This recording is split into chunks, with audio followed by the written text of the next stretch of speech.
Hi guys, so for dinner tomorrow night, I'm gonna make a tri-tip. So I went to the butcher and I got a tri-tip. This one's almost 3 pounds. 1.5 pounds feeds the family, but without extras or seconds or anything like that. And so extras, of course, would be great on a sandwich. But tri-tip, there was another butcher that was having it on sale and we tried it, and it's actually really good. I've never had tri-tip before, and roasting it in the oven came out really, really good. So I have this recipe, which I'll link below. It was from the Food Charlatan online, so I'll link the recipe below. And we really, really enjoyed it. So look at that marbling. And one side, I need to put it in my container, one side has a layer of fat to it. So according to the recipe, if you're going to grill it, you take that layer of fat off, but if you're going to roast it, you leave the fat on. And I'm going to roast it. So I'm putting it in my pan right now, my container, so that I can marinate it. So I'm going to let it marinate overnight. It says if you have 15 minutes, that's fine. If you don't, a couple of hours is great. But here's the marinade. So it's going to be olive oil.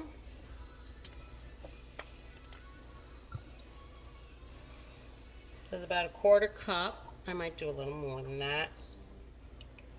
Okay, so I have the Trader Joe's organic olive oil. Of course, I'm not following this recipe at all. It also asks for garlic salt. I don't have garlic salt. It asks for garlic salt and powder and salt. It makes no sense to me. So I'm just using the garlic powder.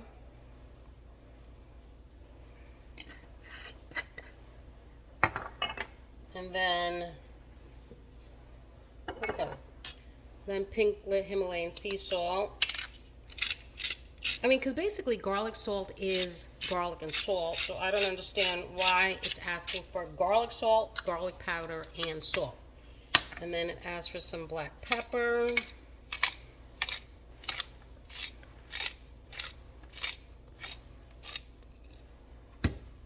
And then it asks for Lawry's seasoned salt. I don't have that, but I have this Homestead seasoning, which is kind of like it's not Montreal steak salt, but it's kind of like a seasoned salt. So I'm going to add some of that to it if it comes out. There. I love this. I make Salisbury steak with this. Really, really good. And then it asks for dried parsley or fresh parsley. I'm just using my Italian blend, which has basil, oregano, marjoram, rosemary, garlic chives, and parsley. So it has it all. And then it asks for some sugar, which I did note that when I did roast it and cook it, you got the hint of that sweetness to the roasted part. You know, not so much, I guess like the char, although it wasn't done on a grill, but you tasted it. Nice little sweetness. So here it goes. I think I'm going to add some more olive oil. The recipe asks for 2.5 pounds, which is kind of what I have, a little more than 2.5. So mix that up.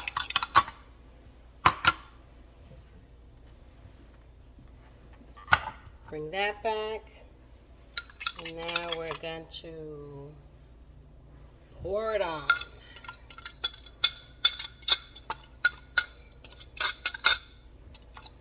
So, like I said, this is for dinner tomorrow, so I will continue to flip it so that it all gets marinated. There you go.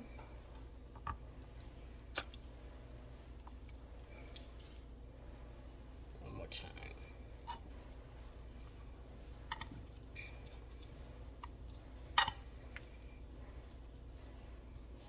So then I'm going to cover this, put this in the refrigerator overnight, and then we will roast it tomorrow. Hi guys, so for dinner tomorrow night, I'm going to make a tri-tip. So I went to the butcher and I got a tri-tip. This one's almost 3 pounds. 1.5 pounds feeds the family, but without extras or seconds or anything like that. And so extras, of course, would be great on a sandwich. But tri-tip, there was another butcher that was having it on sale. And we tried it, and it's actually really good. I've never had tri-tip before, and roasting it in the oven came out really, really good. So I have this recipe, which I'll link below. It was from the Food Charlatan online, so I'll link the recipe below. And we really, really enjoyed it. So look at that marbling. So now I'm going to cook the tri-tip tonight. It's been several days later, but I took it out so that it could be room temperature. I actually flipped it over the course of a couple days just so that both sides get marinated. But before I roast it in the oven, I wanted it to get to room temperature, so it's been sitting out for about an hour. I got water boiling because now I'm going to do some squash casserole. So I got some zucchini and yellow squash from the farm, and I'm also going to do some little corn on the cob nibs. So I'm going to break those up. And yeah, I started grating some carrots.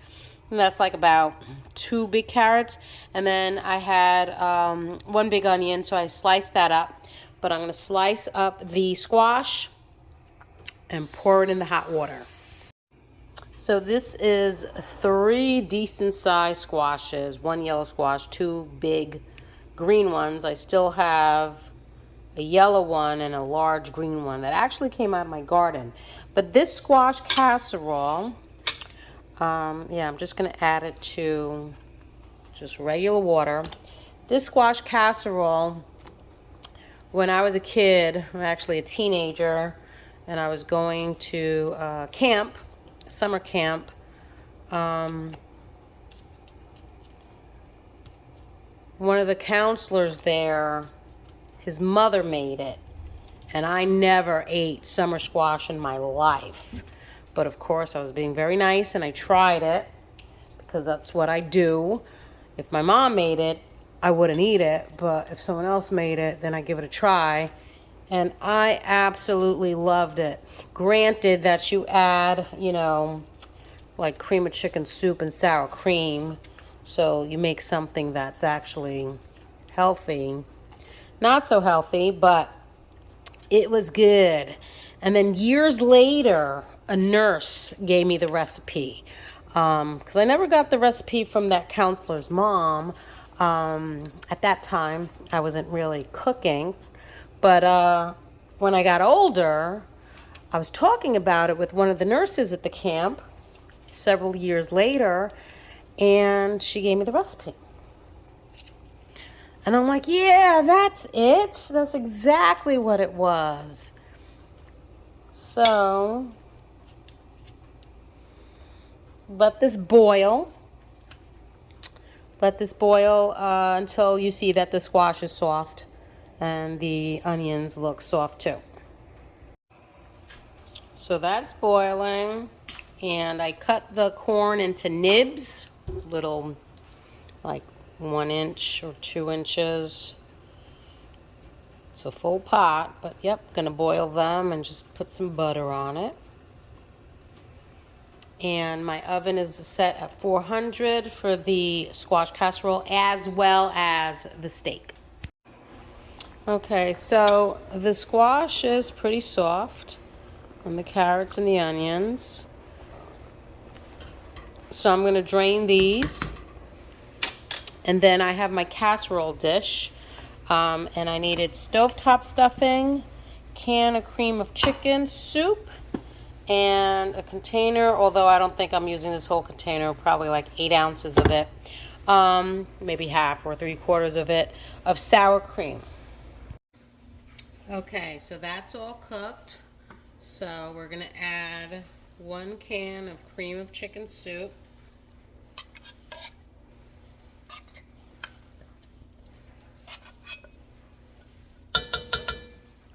Get it all out.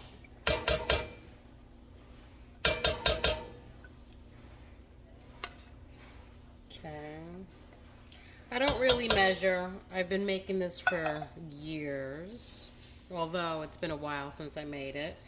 And I would say 8 ounces. This is a 16 ounce, so we're going to put half of it.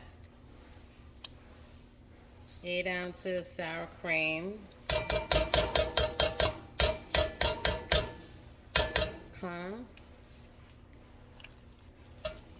And just mix it. There we go. Ooh, on my shirt. You gotta be kidding me. I can never cook without making a mess. John says I'm a bull in a china shop. Okay. Look how creamy it is. Okay, now let's take the casserole dish.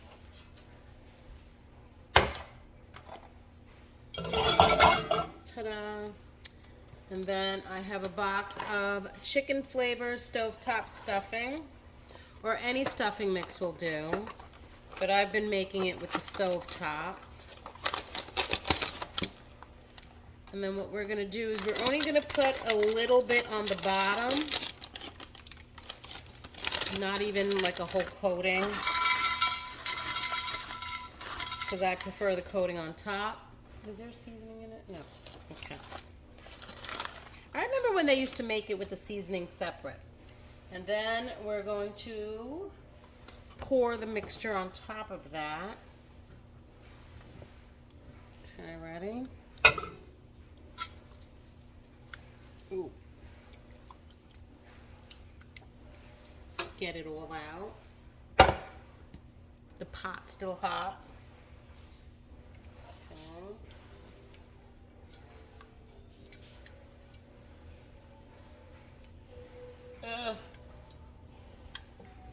I wanted to get this in the oven earlier. Okay. Spread it.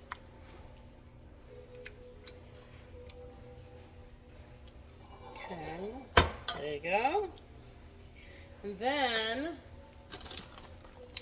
you pour the rest of it on top. So this already has the seasoning in it, as you can see. You could melt some butter on it, on the stove top stuffing. A little bit of melted butter, but okay. And then what I like to do is I like to push some in a little bit, and not just have it all on top, but moistening some of it up. Okay, so that it's not really separate, you know, just like stovetop stuffing on the top. Okay, and then we're gonna stick it in the oven, 400, for about 45 minutes.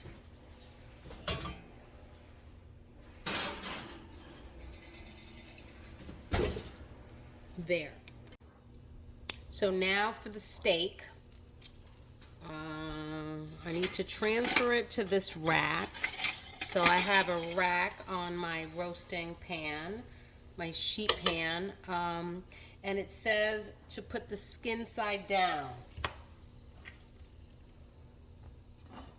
Now the instructions also say to sear it first. Sorry, not skin side down, the fat side down.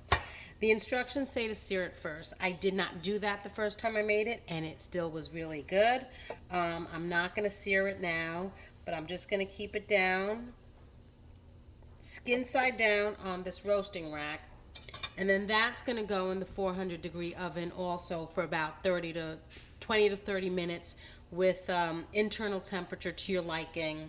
Let's see, it says rare is 130 to 135. Medium rare is 135 to 145. It said don't cook it past 145. So the last time when I cooked it at 145, it's so thick that it was too rare for the boys' liking. So I'm going to probably do it about 150, 155, because I want medium. So in the oven it goes.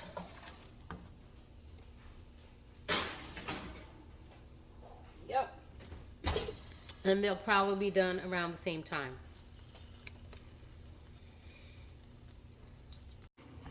My corn is boiling and making a mess, but that's fine. Next time I should have used a bigger pot, but oh well, it's still going to be very tasty. So I let it go to a temperature of, some areas it's like 150 and some is 160. Like I said, it was really, really rare. Last time I made it at 145. So I'm going to let that rest. The squash casserole is nice and bubbly and top got nice and golden. So let that, because that's going to be scorching hot. And then the corn is ready. I put a stick of salted butter in there and just let it melt all the way down. And then we could add a little salt if anyone wants. But yeah, dinner's ready. So we're going to start plating it up soon. Okay, so I started slicing it up. Still pretty rare in some of the areas, and that was at 160 after 10 minutes of resting. But I'm going to slice the rest of it up. I'm pretty sure the tail end is not as rare as this big hunk here. Yes, the corn is ready. I had a broccoli salad that I got from Sam's Club, and then the boys wanted some Caesar because they don't want to eat that. All right, but I'm going to slice this up, and we'll serve it up. Okay, so I like it medium rare, but the boys don't, so they had me put it back in. But some of these pieces that were at the tail end aren't. So we're just going to start eating. See, that's medium. We're going to start eating this.